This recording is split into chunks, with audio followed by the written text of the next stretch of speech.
The following is an excerpt from Disc 3, Story 3, Volume 1 of In the Room with Milton H. Erickson, MD. To purchase these DVDs, please go to miltonericksondvds.com. Thank you.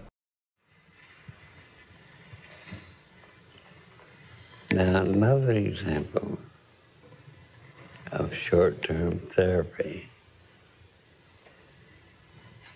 It isn't so much what the therapist does as what he gets his patient to do. A classmate of mine saw me and said his mother and sister and her sister lived in Milwaukee.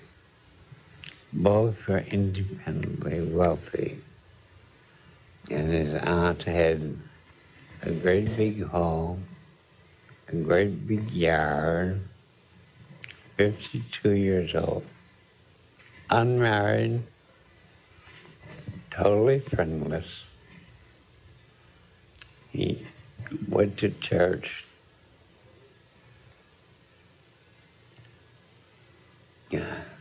Regularly. He sat by herself. He didn't speak to the Episcopalian minister. He didn't speak to any of the parishioners. And he went to church on every possible occasion.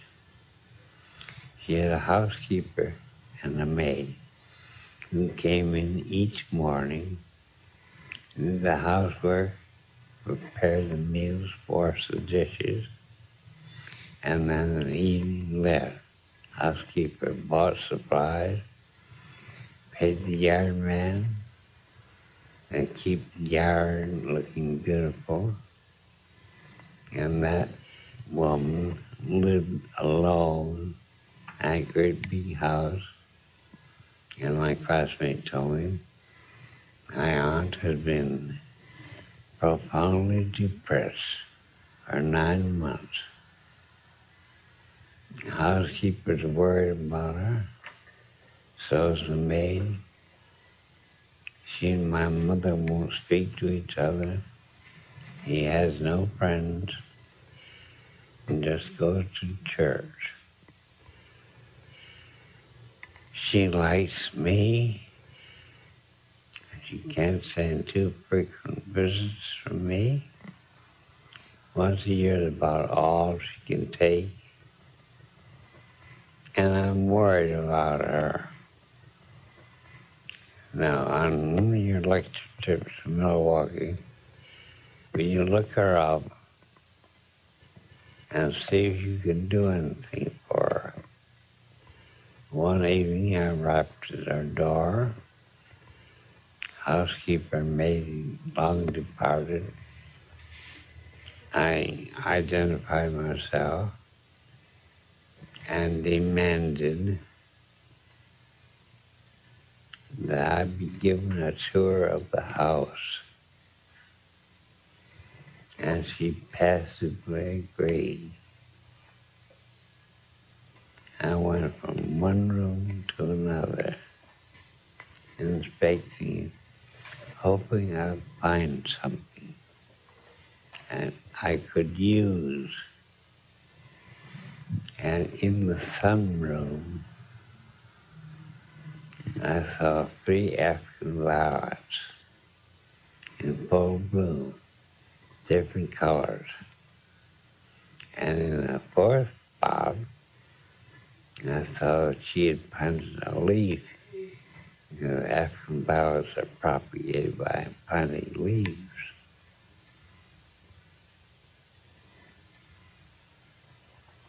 And here this depressed woman passively walking through the house, showing it room by room to a stranger, and didn't care about it at all.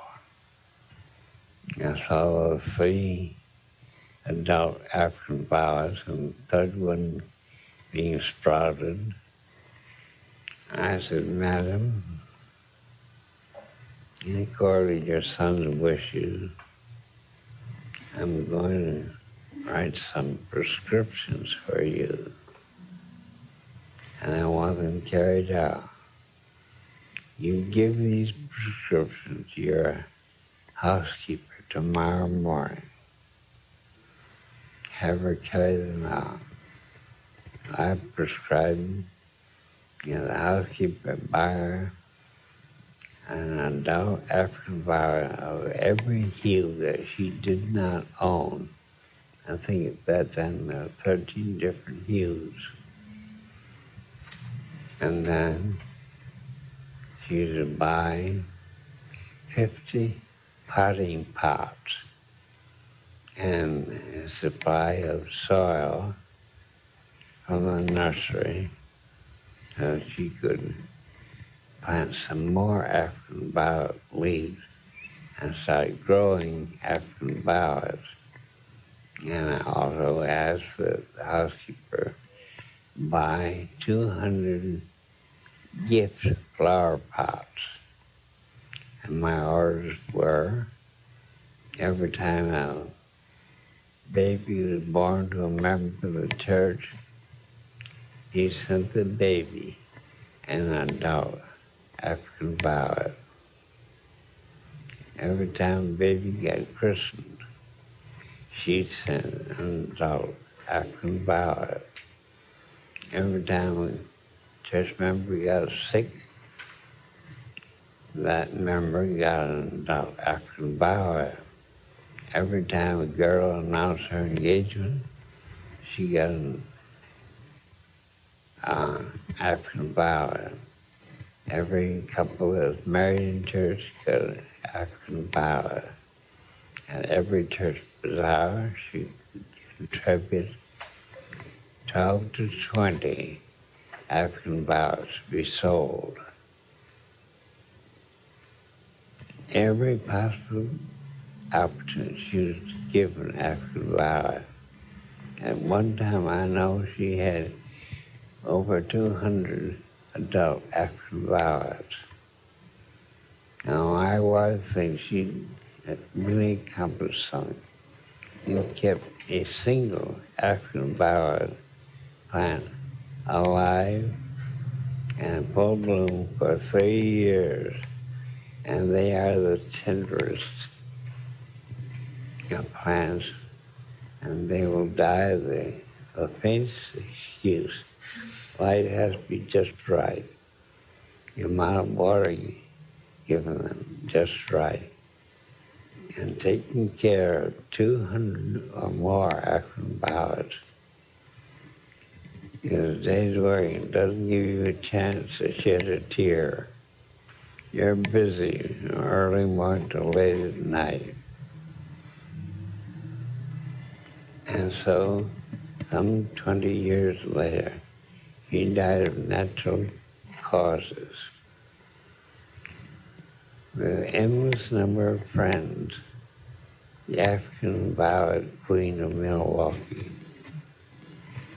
just wanted to see just one place where she still had energy, and then capitalizing on that energy and spreading it over everything. And you can't give a beautiful African violet to people without arousing a good feeling toward you. He had plenty of friends of all ages. And at church's Christmas party, there were always African violets. The old and young, the sick, the well, newly born, newly christened, newly married. It was a wonderful outlet for her. And she really didn't have time to feel depressed. I saw her only once. Psychotherapy is treating a patient as an individual who is unique and never be a duplicate of that person. And you use the uniqueness of that person. That person possesses a lot of unknown qualities. I discovered she liked action violence.